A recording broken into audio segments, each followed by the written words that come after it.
ദൈവത്തിൻ്റെ അളവറ്റ കൃപയാൽ ഈ ഇടവകയിലെ യുവജന പ്രസ്ഥാനം നേതൃത്വം നൽകുന്ന പുതിയ നിയമ പഠനവേദി നമ്മൾ ആരംഭിക്കുകയാണ്. ഏകദേശം ഒരു മാസത്തിന് മുൻപ് നമ്മുടെ ഭദ്രാസന അധിപനായ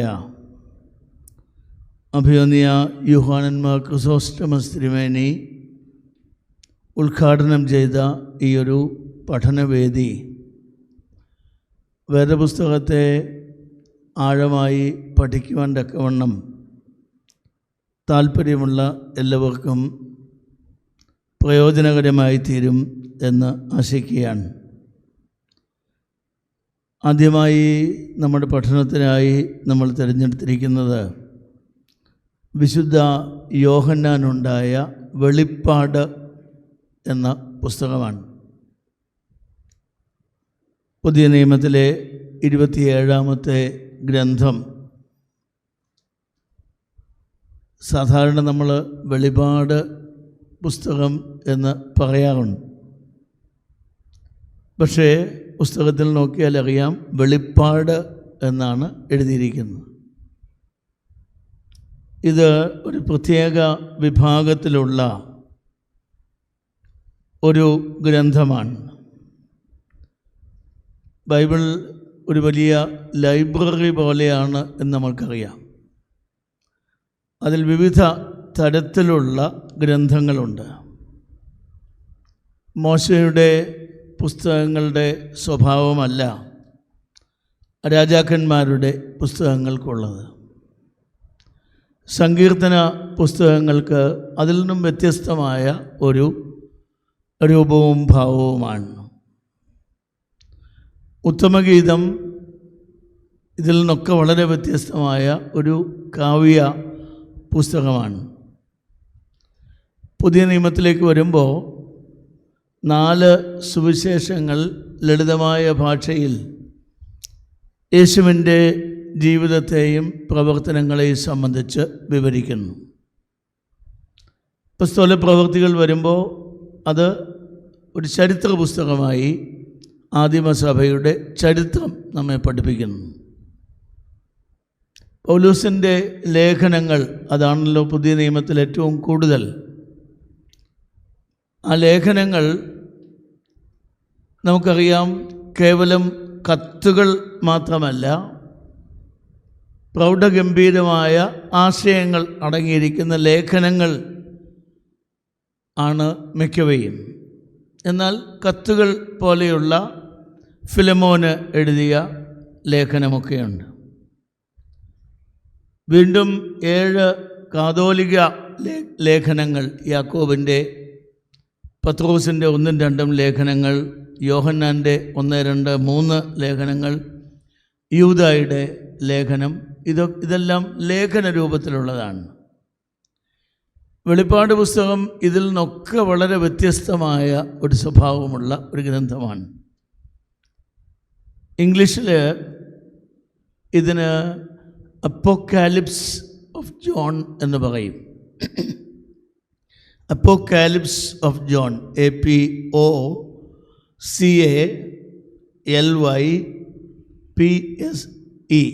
അപ്പോക്കാലിപ്സ് ഓഫ് ജോൺ. അപ്പോക്കാലിപ്സ് എന്ന് പറയുന്നത് യഹൂദ മതത്തിലെ ഒരു പ്രത്യേക തരത്തിലുള്ള കൃതിയാണ്. അത് യേശുവിന് മുൻപ് ഒരു 200 വർഷങ്ങൾക്ക് ഉള്ളിൽ ഉണ്ടായിട്ടുള്ള ഗ്രന്ഥങ്ങളാണ്. അങ്ങനെയുള്ള പല അപ്പോക്കാലിപ്സസും നമുക്ക് കാണാൻ സാധിക്കും. അതിൽ വേദപുസ്തകത്തിൽ നമുക്ക് ഏറ്റവും പ്രത്യക്ഷമായ ഉദാഹരണമാണ് ദാനിയേലിൻ്റെ പുസ്തകം. പ്രവചനം എന്ന് നമ്മൾ വിളിക്കുന്നെങ്കിലും ദാനിയേൽ പ്രവചനം ഒരു അപ്പോക്കാലിപ്റ്റിക്കൽ ലിറ്ററേച്ചറാണ്. എപ്പോക്കാലിപ്റ്റിക് ലിറ്ററേച്ചറാണ്. വെളിപ്പാട് പുസ്തകമാണ് ദാനിയേലിൻ്റെ ഗ്രന്ഥം. എസക്കിയേലിൻ്റെയും സെഖറിയാവിൻ്റെയും പുസ്തകവും ഈ ഗണത്തിൽ പെടുന്നതാണ്. യെശയ്യാ പ്രവാചകൻ്റെ പുസ്തകം 24 മുതൽ 27 വരെയുള്ള 3 അധ്യായങ്ങൾ, അതും ഈ ഒരു അപ്പക്കാലിപ്റ്റിക് നേച്ചർ ഉള്ളതാണ്. ഇപ്പോൾ ദാനിയേലിൻ്റെ ഗ്രന്ഥമുണ്ട്, എസെക്കിയേലിൻ്റെ ഗ്രന്ഥമുണ്ട്, സക്കറിയാവിൻ്റെ ഗ്രന്ഥമുണ്ട്, യെശയ്യാ 24 മുതൽ 27 വരെയുള്ള അധ്യായങ്ങളുണ്ട്. പുതിയ നിയമത്തിലേക്ക് വരുമ്പോൾ മർക്കോസിൻ്റെ സുവിശേഷം 13-ാം അധ്യായവും ലൂക്കോസിൻ്റെ സുവിശേഷം 21-ാം അധ്യായവും, ഇതെല്ലാം ഒരു അപ്പക്കാലിപ്റ്റിക് നേച്ചറുള്ള കൃതികളാണ്. എന്താണ് അപ്പോക്കാലിപ്റ്റിക് നേച്ചറിലുള്ള കൃതികളുടെ സ്വഭാവം എന്ന് ചോദിച്ചാൽ, ഇതിൽ ദർശനങ്ങൾ ധാരാളം നമുക്ക് കാണാൻ സാധിക്കും. ദർശനങ്ങളുണ്ട്, വിഷൻസ്. അതുപോലെ ഇതിലുപയോഗിക്കുന്ന ഭാഷ, അത് നമ്മളിപ്പോൾ സുവിശേഷത്തിൽ വായിക്കുന്ന പോലെയുള്ള ലളിതമായ ഒരു ഭാഷാ പ്രകൃതിയല്ല. അല്പം കൂടെ കഠിനമായ, നമുക്ക് വായിച്ചാൽ പെട്ടെന്ന് മനസ്സിലാകാത്തൊരു ഭാഷയാണ്. ഇപ്പം വെളിപ്പാട് എന്നാണ് പുസ്തകത്തിൻ്റെ പേരെങ്കിലും വായിച്ചാലും ഒന്നും വെളിപ്പെട്ട് കിട്ടാത്ത ഒരവസ്ഥയാണ്. അത് പുസ്തകത്തിൻ്റെ ഭാഷയുടെ ഒരു കാര്യമാണ്. ഇത്തരമൊരു ഭാഷ ഉപയോഗിക്കാൻ കാരണം, ഈ വെളിപ്പാട് ഗ്രന്ഥങ്ങൾ എഴുതിയിരിക്കുന്ന കാലഘട്ടം എപ്പോഴും അതെഴുതിയ ആളും വായിക്കുന്ന ഓഡിയൻസും അവർ വലിയൊരു രാഷ്ട്രീയ സമ്മർദ്ദത്തിൻ്റെ അടിയിലുള്ളവരായിരിക്കും. വലിയ ഒരു പൊളിറ്റിക്കൽ പ്രഷറിൽ ജീവിക്കുന്ന ആളുകൾക്ക് നേരെ ചൊവ്വേ കാര്യങ്ങൾ പറയാൻ നോക്കുകയില്ല, അതിനുള്ള സ്വാതന്ത്ര്യമില്ല. അങ്ങനെ നേരെ ചൊവ്വേ പറഞ്ഞാൽ അവരെ തടവിലാക്കും, ശിരച്ഛേദം ചെയ്യും, നാടുകടത്തും, ഇങ്ങനെയുള്ള കാര്യങ്ങളുണ്ട്. സിമ്പിളായിട്ടുള്ള ഒരു ഉദാഹരണം പറഞ്ഞാൽ, നമ്മുടെ യുവ ജനങ്ങളുടെ ഇടയിൽ പ്രയോഗത്തിലിരിക്കുന്ന പല കോഡ് ലാംഗ്വേജും ഉണ്ട്. അത് മാതാപിതാക്കൾക്ക് മനസ്സിലാകാത്ത രീതിയിലായിരിക്കും പലപ്പോഴും. ഇപ്പോൾ നമ്മുടെ മക്കളൊക്കെ അവരുടെ ഫ്രണ്ട്സിനെ ഫോൺ ചെയ്തുകൊണ്ടിരിക്കുമ്പോൾ ഇടയ്ക്ക് അപ്പനോ അമ്മയോ ഒന്ന് പ്രത്യക്ഷപ്പെട്ടാൽ പെട്ടെന്ന് അവരുടെ ആ ഭാഷയുടെ സ്പീഡൊക്കെ ഒന്ന് കുറഞ്ഞ്, പിന്നെ ചിലതൊന്നും നമുക്കങ്ങോട്ട് പിടികിട്ടിയില്ല. ഏതാണ്ടൊക്കെ പറയുന്നുണ്ട്, രണ്ടു കൂട്ടർക്കും മനസ്സിലാകുന്നുണ്ട്, നമുക്ക് മനസ്സിലാകുന്നില്ല. കാരണം വലിയൊരു ഭീഷണി അടുത്ത് വന്ന് നിൽക്കുകയാണ്. തീർന്ന ഉടനെ ചോദിക്കും, നീ ആരോടാണ് പറഞ്ഞത്, എവിടെ പോകുന്ന കാര്യമാ എന്നൊക്കെ ചോദിച്ച് പല കാര്യങ്ങളും പറയും. അപ്പോൾ അതുകൊണ്ട് ഈ യുവജനങ്ങളുടെ ഇടയിലൊക്കെ ഈ കോഡ് ലാംഗ്വേജ് ചിലപ്പോൾ നമ്മൾ കാണാനായിട്ട് ഇടയുണ്ട്. ഈ ഒരു കോഡ് ലാംഗ്വേജ് അപ്പോക്കാലിപ്റ്റിക് ലിറ്ററേച്ചറിൻ്റെ ഒരു സ്വഭാവമാണ്. ഗ്രന്ഥകർത്താവ്, മൂന്നാമത്തെ ഒരു പ്രത്യേകത, ഒരു അപ്പോക്കാലിപ്റ്റിക് ബുക്കിന് ഒരു ഗ്രന്ഥകർത്താവിൻ്റെ പേരുണ്ടെങ്കിലും അതൊരു ഫിക്റ്റീഷ്യസ് ആയിട്ടുള്ള പേരായിരിക്കും. അതൊരു റിയലായിട്ടുള്ള ഒരാളുടെ പേരായിരിക്കണമെന്ന് നിർബന്ധമില്ല. ഒരു സ്യൂഡോണിമിറ്റി ഉണ്ട്. സ്യൂഡോണിമിറ്റി നമ്മൾ പറയുമല്ലോ, ഒരു പല കവികളും ഗ്രന്ഥകർത്താക്കളുമൊക്കെ അവർക്ക് പെൻ നെയിംസ് ഉണ്ടല്ലേ, അവർക്ക് എന്താണ് മലയാളത്തിൽ പറയുന്നത്, തൂലികാനാമമുണ്ട്. ഇത് തൂലികാനാമം എന്നുള്ളതല്ല, ഒരു പേര് കാണും, പക്ഷേ അതാരാണ് എന്നുള്ളത് ഈ അധികാരികൾക്ക് തിരിച്ചറിയാനായിട്ട് പ്രയാസമായിരിക്കും. പിന്നെ ഇതിൻ്റെ അകത്ത് ഈ അപ്പോക്കാലിപ്റ്റിക് ലിറ്ററേച്ചറിൽ സിംബൽസ് പലപ്പോഴും ഉപയോഗിക്കും. പല സൂചനകൾ, ചിഹ്നങ്ങൾ, അടയാളങ്ങൾ ഒക്കെ ഉപയോഗിക്കും. അത് ന്യൂമറിക്കൽ സിംബിളിസമുണ്ട് ചിലയിടത്തൊക്കെ. ചില നമ്പർ പറയുക, ആ നമ്പർ വായനക്കാർക്കും എഴുത്തുകാരനും അറിയാം ഇതുകൊണ്ട് എന്താ ഉദ്ദേശിക്കുന്നതെന്ന്. സാധാരണപ്പെട്ട പുറത്ത് നിൽക്കുന്ന ആളിന് പിടികിട്ടുകയില്ല. ആനിമൽ സിംബിളിസമുണ്ട്. ആനിമൽ സിംബിളിസം,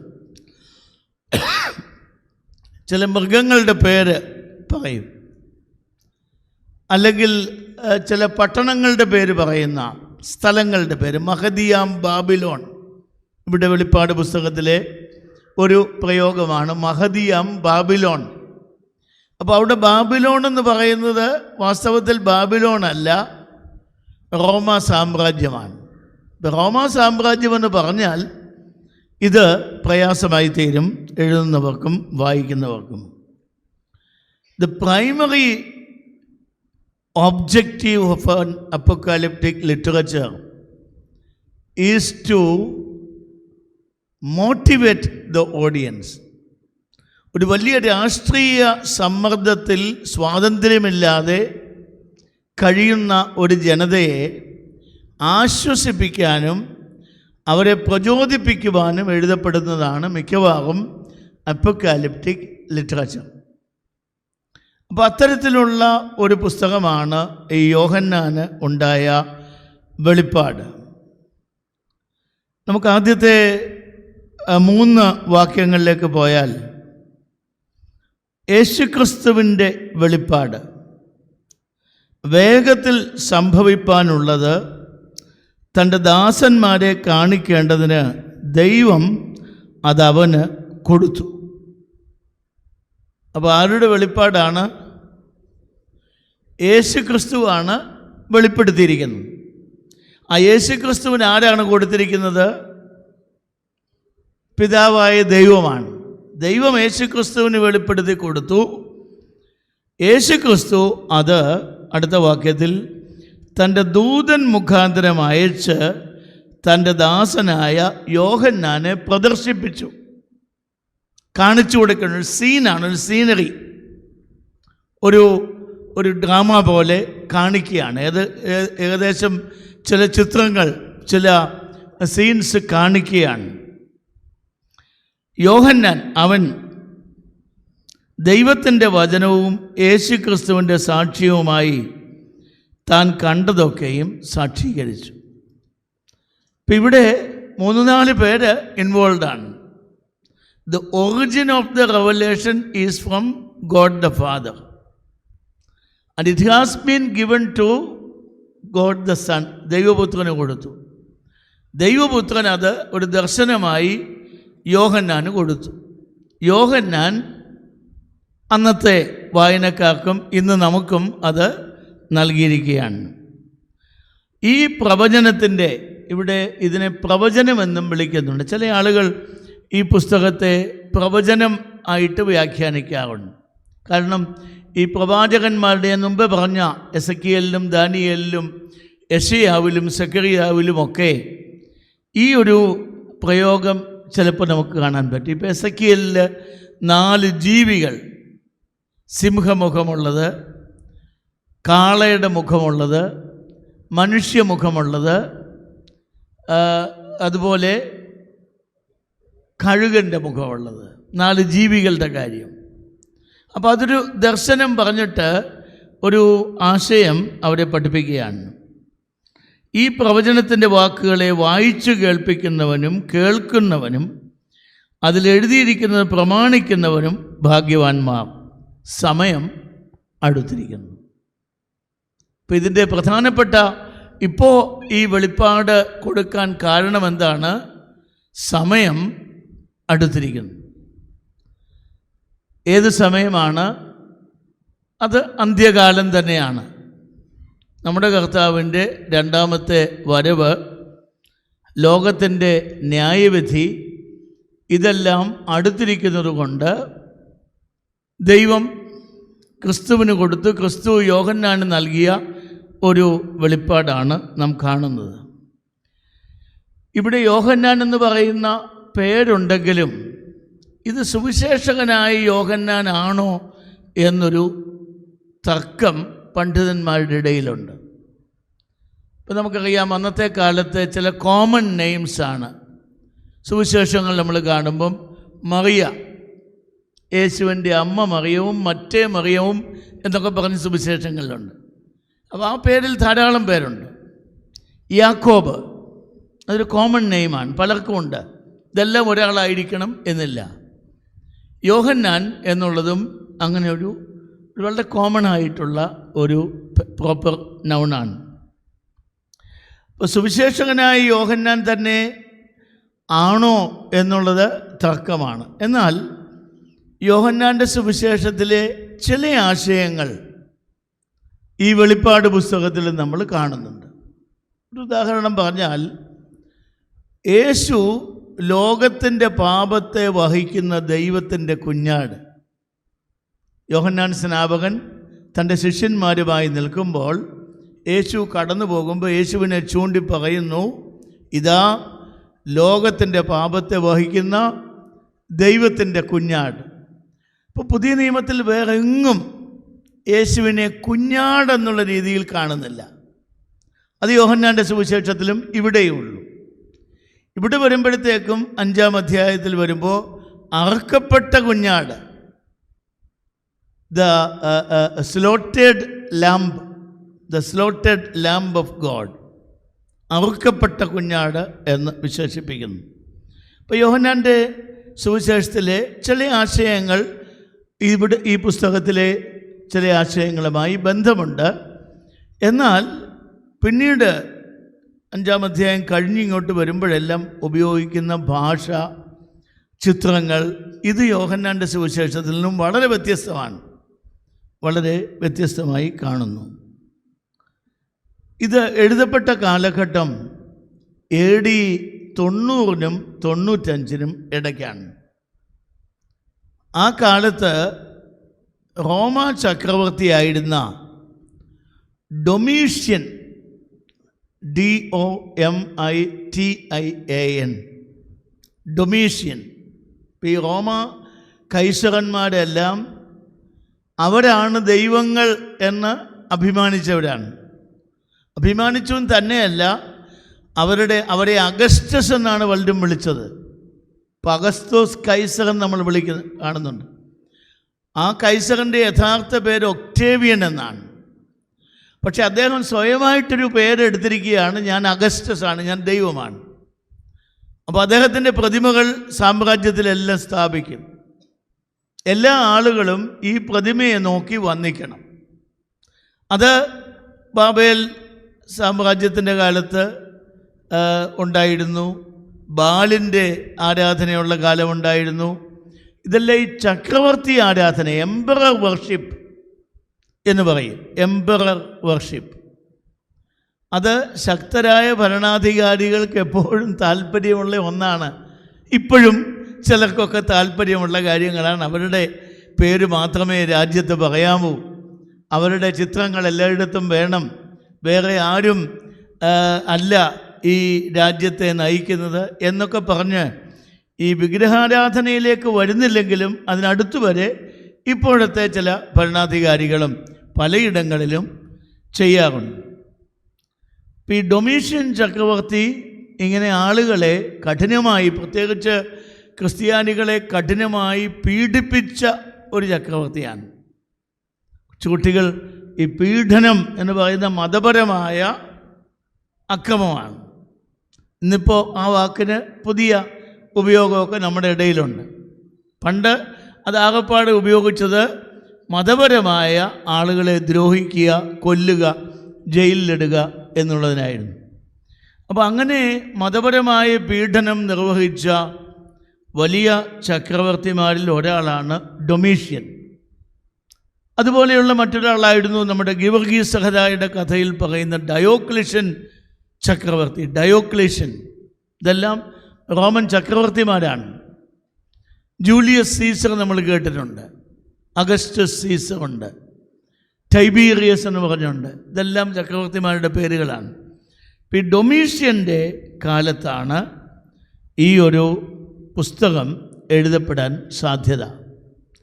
അപ്പോൾ ഇതിൽ പറയുന്ന പല കാര്യങ്ങളും ഈ വലിയ അധികാരം ഉപയോഗിച്ച് ജനങ്ങളെ, പ്രത്യേകിച്ച് മൈനോറിറ്റിയായ ക്രൈസ്തവരെ മതപരമായി പീഡിപ്പിച്ച ചക്രവർത്തിയെ ഭയന്ന് എഴുതിയിട്ടുള്ള ഒരു ഗ്രന്ഥമാണ്. അതുകൊണ്ട് വളരെ നമുക്ക് അറിയാം, എപ്പോഴും അങ്ങനെയാണ്. ഏതെങ്കിലും ഭരണാധികാരികൾ ഏതെങ്കിലും ഒരു വിഭാഗത്തെ അടിച്ചമർത്താൻ ശ്രമിച്ചാൽ അവരെന്താ ചെയ്യുന്നത്?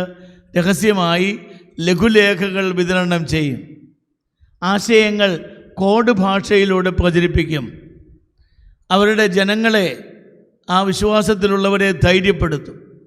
ഇതൊക്കെയാണ് ഇവിടെ നമ്മൾ കാണുന്നത്.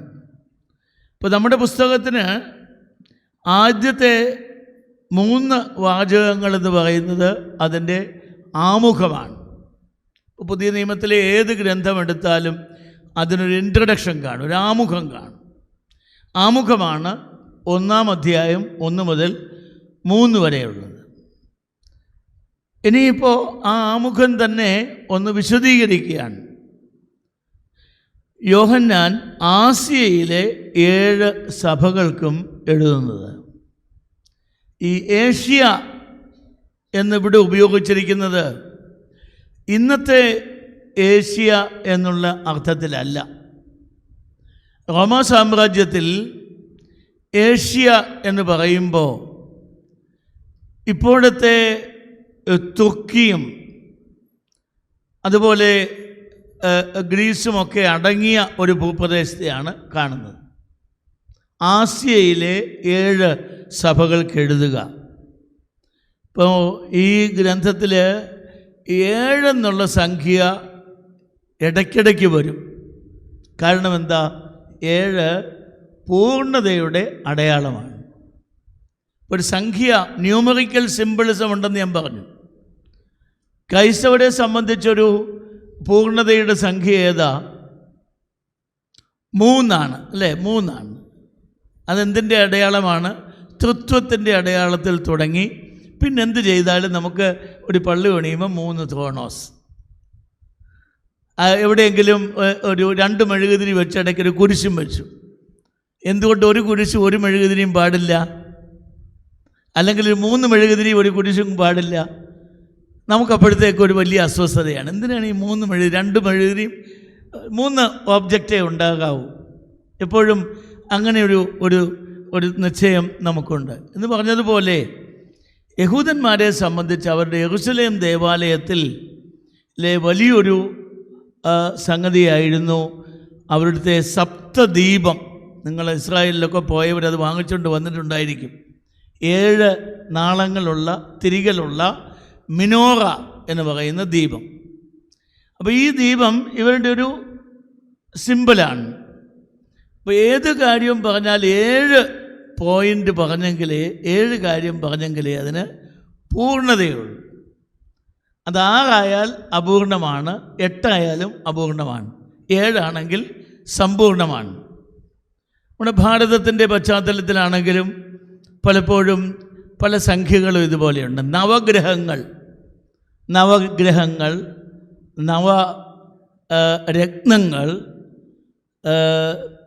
നവരസങ്ങളുമുണ്ട്, അല്ലേ? എല്ലാം 9. അത് ഭാരതത്തിൻ്റെ ഒരു പ്രധാനപ്പെട്ട നമ്പറാണ്.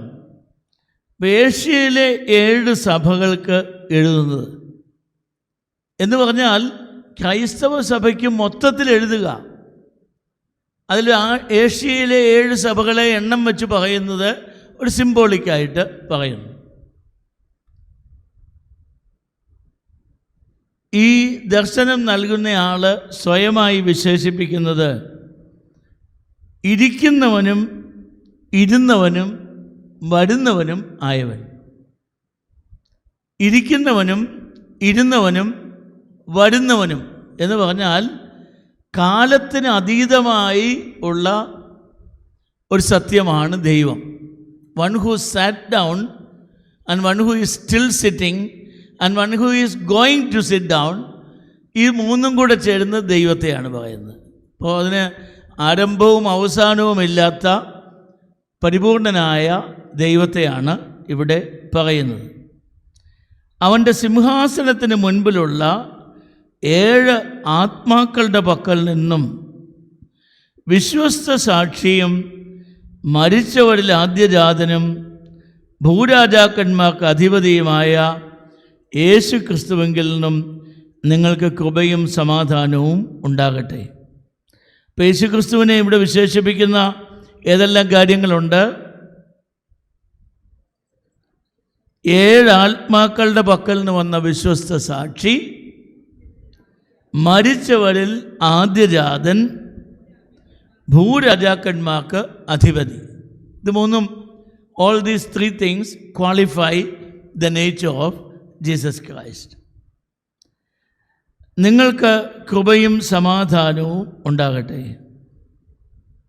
യേശുക്രിസ്തുവിൻ്റെ ആശീർവാദങ്ങളിലെല്ലാം ഉള്ള 2 കാര്യങ്ങളാണ് ഈ കൃപയും സമാധാനവും.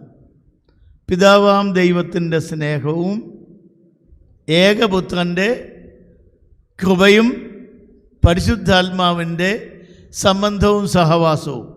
2 കൊരിന്ത്യർ ലേഖനം 13-ാം അധ്യായം 13-ാം വാക്യത്തിലാണ് ആ ആശീർവാദം നമ്മൾ കാണുന്നത്. അത് നമ്മൾ വിശുദ്ധ കുർബാനയിൽ ഓർക്കുന്നുണ്ട്. പിതാവാം ദൈവത്തിൻ്റെ സ്നേഹവും ഏകപുത്രൻ്റെ കൃപയും പരിശുദ്ധ റൂഹായുടെ സംബന്ധവും ആവാസവും. എന്തുകൊണ്ടോ വെളിപ്പാട് പുസ്തകത്തിൽ ഈ പിതാവ്, പുത്രൻ, ഈ 2 പേരെ പറ്റി എടുത്തു പറയും. പരിശുദ്ധാത്മാവിൻ്റെ നിറവിലാണ് ഇതെല്ലാം നടക്കുന്നത്. അപ്പം തൃത്വത്തിൻ്റെ ഒരു സമ്പൂർണത ഇതിൽ ഉണ്ട് എന്ന് വേണം ചിന്തിക്കാൻ. തൻ്റെ പിതാവായ ദൈവത്തിന് നമ്മെ രാജ്യവും പുരോഹിതന്മാരും ആക്കിത്തീർത്തവനായ എന്നേക്കും മഹത്വവും ബലവും ആമീൻ. അപ്പം നമുക്ക് ക്രിസ്തുവിൽ വിശ്വസിക്കുന്നവർക്ക് ഉള്ള 2 വിശേഷണങ്ങളാണ്. ദൈവത്തിൻ്റെ രാജ്യമാണ്, രാജകീയ പുരോഹിത വർഗമാണ്. ഇപ്പോൾ ദൈവത്തിൻ്റെ രാജ്യം, ദൈവരാജ്യം. എന്താ ഈ ദൈവരാജ്യം എന്ന് പറഞ്ഞാൽ? It is not a territorial reality. നമുക്കിപ്പോൾ അമേരിക്ക എന്ന് പറഞ്ഞാലൊരു ടെറിട്ടോറിയൽ റിയാലിറ്റിയാണ്, അല്ലേ? ഇത്ര ഡിഗ്രി അക്ഷാംശം, ഇത്ര ഡിഗ്രി രേഖാംശത്തിന് ഇടയ്ക്ക് കിടക്കുന്ന ഭൂപ്രദേശമാണ് ഭാരതം. പക്ഷെ ദൈവരാജ്യം എന്ന് പറയുന്നത് അങ്ങനെയല്ല. ദൈവരാജ്യം ഒരു ക്വാളിറ്റേറ്റീവായിട്ടുള്ള റിയാലിറ്റിയാണ്. ദൈവത്തിൻ്റെ ഹിതം നടക്കുന്ന ഇടമാണ്. നിൻ്റെ രാജ്യം വരേണമേ, ദൈ കിങ്ഡം കം, ദൈ will be done on earth as it is in heaven. ഇപ്പം പിതാവാം ദൈവത്തിൻ്റെ ഇഷ്ടമനുസരിച്ച് ജീവിക്കുന്ന ആളുകളുടെ കൂട്ടത്തെയാണ് ദൈവരാജ്യം എന്ന് പറയുന്നത്. അതുകൊണ്ടാണ് യേശു ക്രിസ്തു പറയുന്നത്, ലൂക്കോസിൻ്റെ സുവിശേഷത്തിൽ 17-ാം അധ്യായത്തിൽ നമ്മൾ വായിക്കുന്നുണ്ട്, ദൈവരാജ്യം എവിടെയെന്ന് ചോദിച്ചവന് ഉത്തരം പറഞ്ഞു, ഇതാ ഇവിടെയെന്നും അതാ അവിടെയെന്നും പറയാനൊക്കുകയില്ല. ദൈവരാജ്യം നിങ്ങളുടെ ഇടയിൽ തന്നെയുണ്ട്. The kingdom of God is within you. The kingdom of God is amidst you. നിങ്ങളുടെ ഇടയിൽ എന്ന് പറയുന്നത് പലരുടെ ഇടയിലാകാം, നിങ്ങളുടെ ഉള്ളിൽ എന്ന് പറയുമ്പോൾ ഓരോരുത്തരുടെയും ഉള്ളിലുമാകാം. ഈ വെളിപ്പാട് പുസ്തകം അയച്ചിരിക്കുന്നത്, ഈ സന്ദേശം അയച്ചിരിക്കുന്നത് ദൈവരാജ്യത്തിൽ ഉള്ള രാജകീയ പുരോഹിത വർഗമായ ദൈവജനത്തിനു വേണ്ടി അയച്ചിരിക്കുകയാണ്.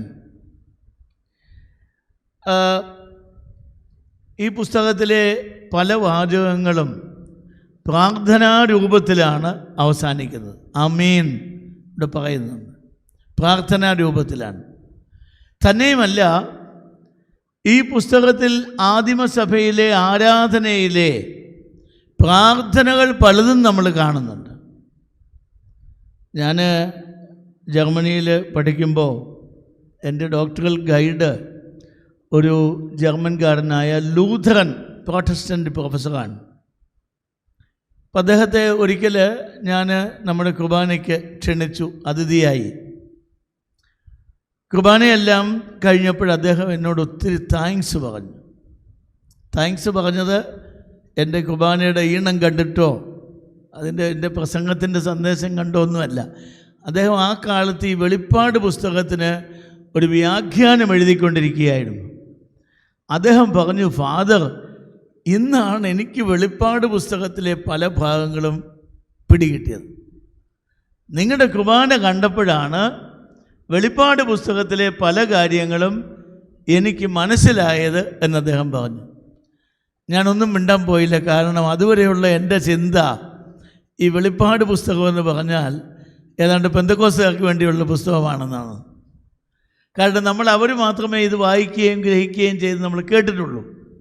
അപ്പോൾ ഈ ഒരു പ്രോട്ടസ്റ്റൻ്റ് ലൂഥറൻ പ്രൊഫസർ പറയുകയാണ്, നമ്മുടെ വിശുദ്ധ കുർബാന കണ്ടപ്പോഴാണ് അദ്ദേഹത്തിന് വെളിപ്പാട് പുസ്തകത്തിൻ്റെ രഹസ്യങ്ങൾ പലതും മനസ്സിലായത്. അപ്പോൾ നമ്മുടെ ആരാധനയുടെ പലവിധമായ അംശങ്ങൾ ഇതിൽ അടങ്ങിയിട്ടുണ്ട്. അത് കുമ്പിട്ടുള്ള നമസ്കാരമുണ്ട്, ധൂപക്കൊറ്റിയുടെ ഉപയോഗമുണ്ട്, മരിച്ചവർക്ക് വേണ്ടിയുള്ള പ്രാർത്ഥനയുണ്ട്. മരിച്ചവർക്ക് വേണ്ടി പ്രാർത്ഥിക്കുന്ന വെളിപ്പാട് പുസ്തകത്തിൽ ഉൾപ്പെടുത്തിയിട്ടുള്ള കാര്യമാണ്. അപ്പോൾ ജീവിച്ചിരിക്കുന്നവരും മരിച്ചവരും എല്ലാം ചേർന്ന സഭ, ആ ഒരു കോൺസെപ്റ്റ് വെളിപ്പാട് പുസ്തകത്തിൽ നമ്മൾ കാണുന്ന ഒന്നാണ്. ഇവിടെ പറയുന്നു, ഇതാ അവൻ മേഘാരൂഢനായി വരുന്നു. ഈ സുവിശേഷങ്ങളിൽ കർത്താവിൻ്റെ രണ്ടാമത്തെ വരവിനെ പറ്റി പറയുന്നത് ദാനിയേൽ പ്രവചനം 7-ാം അധ്യായം 13-ാം വാക്യമാണ്. മധ്യാകാശേ സ്വർഗീയ ദൂതരുമായി വന്നിടുമ്പോൾ, മധ്യാകാശേ സ്വർഗീയ ദൂതരുമായി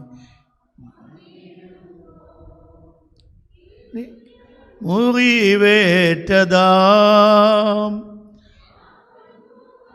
മുത്തുവാൻ, എനിക്കായി മുറിവേറ്റതാം ആ പൊന്മുഖം മുത്തുവാൻ, വെള്ളത്തിനായി കേഴുന്ന വേഴാമ്പൽ പോൽ വാഞ്ചിക്കുന്നേ, വെള്ളത്തിനായി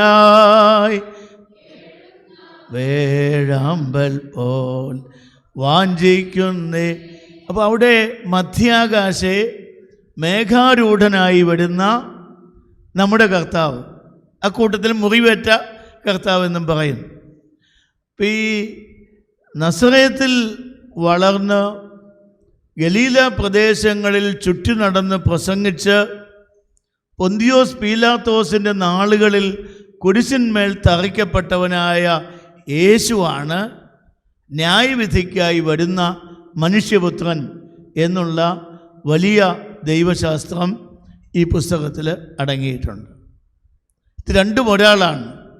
ഗലീല പ്രദേശങ്ങളിൽ ചുറ്റി നടന്ന് പ്രഭാഷണങ്ങൾ നടത്തുകയും രോഗികളെ സുഖപ്പെടുത്തുകയും സാധുക്കളെ ആശ്വസിപ്പിക്കുകയും ചെയ്ത നസ്രായക്കാരനായ യേശു തന്നെയാണ് രണ്ടാമത്തെ തൻ്റെ വരവെങ്കിൽ മേഘാരൂഢനായി വന്ന് ലോകത്തെ മുഴുവൻ ന്യായം വിധിക്കുന്നത്.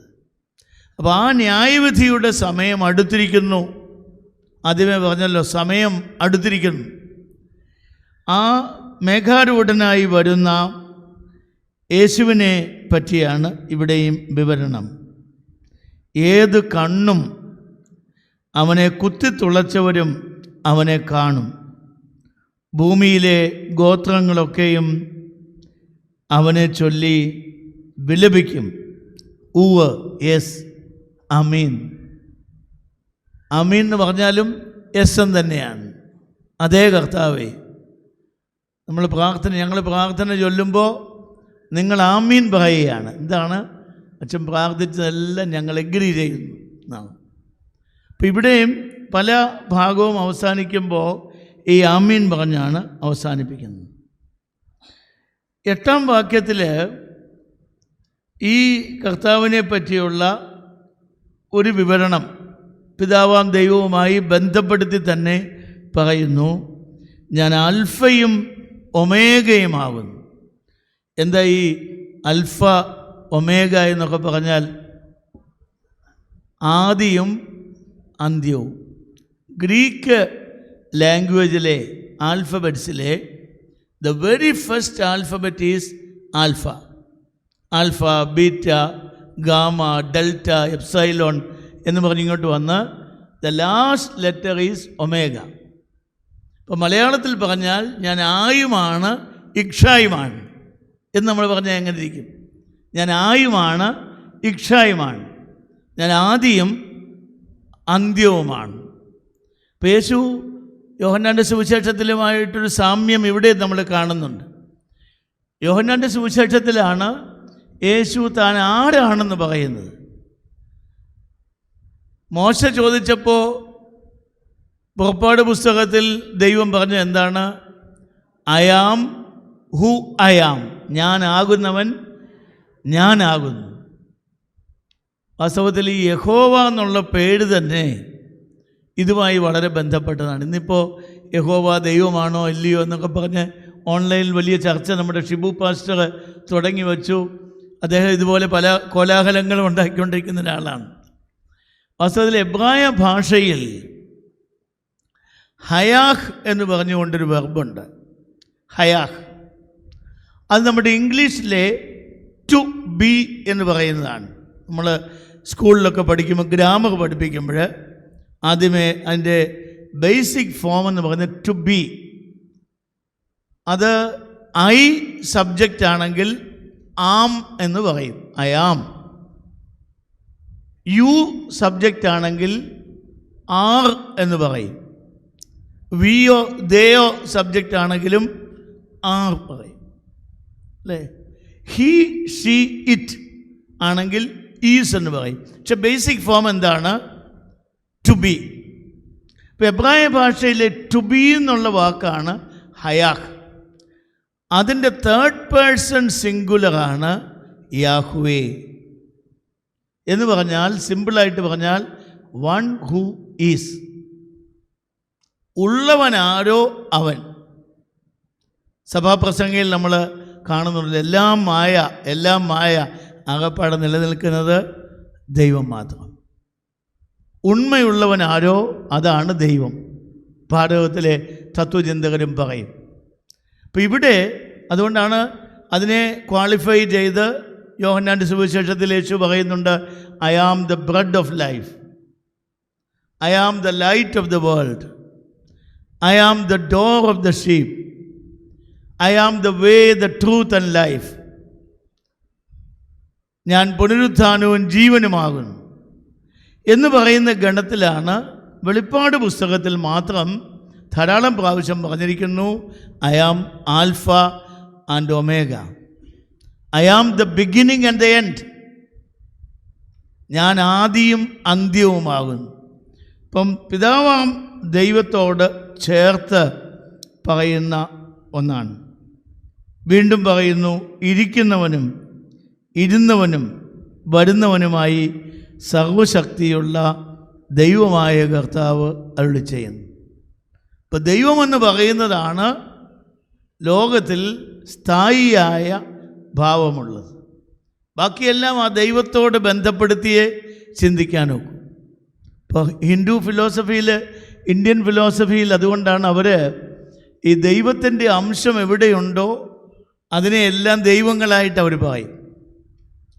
നമ്മൾ ഉൽപ്പത്തി പുസ്തകം മുതൽ നമ്മുടെ വിശ്വാസമനുസരിച്ച് ഓരോ മനുഷ്യനും ഒരു കുട്ടി ദൈവമാണ്, അല്ലേ? ദൈവത്തിൻ്റെ രൂപത്തിലും ഛായയിലും ഭാവത്തിലും സൃഷ്ടിക്കപ്പെട്ടിരിക്കുന്നു. ദ ഇമേജ് ഓഫ് ഗോഡ് എന്ന് പറയും. ദൈവത്തിൻ്റെ ഒരു രൂപമാണ്. മറ്റിടത്ത് ഇന്ത്യൻ തിങ്കിങ്ങിൽ ഒരു മരം കണ്ടാൽ അതിനകത്ത് ദൈവത്തെ കാണും, പർവ്വതം കണ്ടാൽ അതിൽ കാണും, ഒരു നദി കണ്ടാൽ അതിനെ ദൈവത്തിൻ്റെ ഒരു ഭാവമായിട്ട് കാണും. ഇപ്പോൾ ചുരുക്കത്തിൽ നിലനിൽക്കുന്നതിലെല്ലാം ദൈവത്തിൻ്റെ അംശമുണ്ട് എന്ന് കാണും. ഇരുന്നവനും ഇരിക്കുന്നവനും വരുന്നവനുമായ സർവശക്തനായ ദൈവമായ കർത്താവ് അരുളി ചെയ്യുന്നു.